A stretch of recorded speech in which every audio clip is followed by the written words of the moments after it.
Well, Andrew, I must say thank you again. Shortly we're going to do a video on Dive to the Titanic, but beforehand I had to show you the wonderful book you sent me. I'm assuming it was you because there's no one else on earth who would ever think to send me this. It's all got Philip K. Dick's handwritten material here.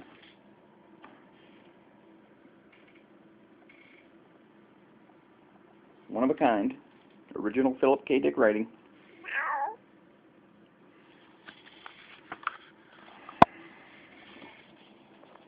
It's a thick tome of lore. Look at this. Excuse me for that. It's like bigger than the Bible. Contains roughly 1,000 pages. And thankfully small print too, so that means there's a lot of stuff here.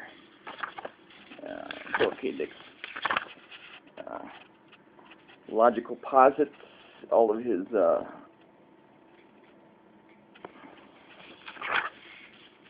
writings, his revelations, his theories about time, space, and the artificiality of reality. Of course, the double helix hidden in the Christian fish. Graphs he drew. Images of the aliens that would visit him.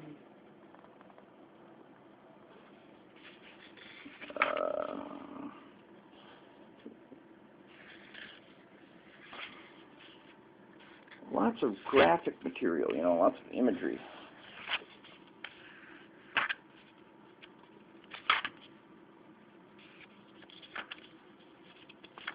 This looks to be fascinating,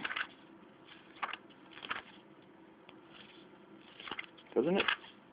Do you have a copy of this book? Have you read it yet? It's amazing.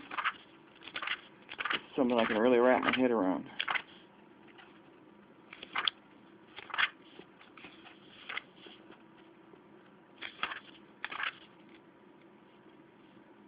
A lot about Valis here and how Valis is a true story.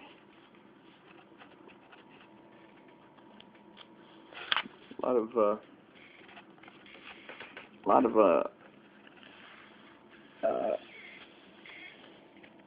journal-like type entries that remind me much of my own, which is amazing. Here's a lot of the handwritten notebooks here, right? Just straightforward handwritten,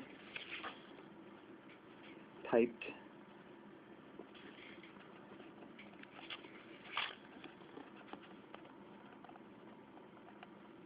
This is some incredible material.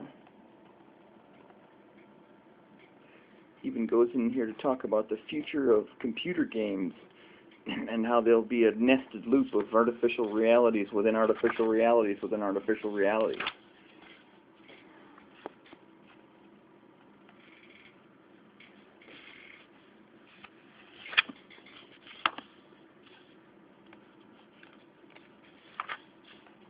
This is gold. This is Gnostic gold. This is like the tome or the grimoire of an ancient Gnostic wizard.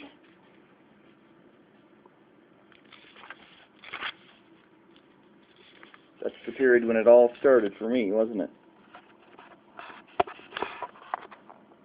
Early 1981.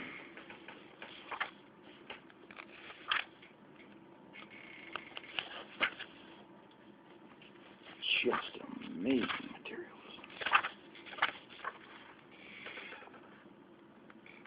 I have supra-done something never before done. Rather than drawing on Gnosticism, I have figured out the real teaching of the Gnostics. At some primordial time, there was indeed a crisis in the heights, but this isn't what interests the Gnostics. Gnosticism is practical. The Gnostics have studied the effect of this crisis and figured out that the enactness of each person in the world is either damaged or abolished.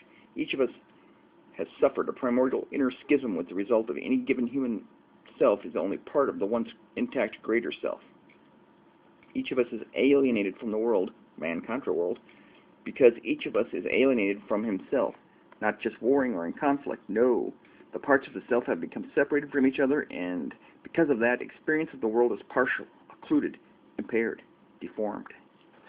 Boy, that's that. So once again, friend, thank you so much for this book. This is incredible. Oh, I see there's even references to Star Trek episodes and Lord of the Rings, and oh my God, just imagine Robert Heinlein.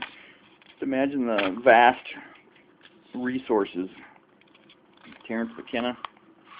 Imagine to a mind like this. Philip K. Dick was probably one of the greatest geniuses that ever lived.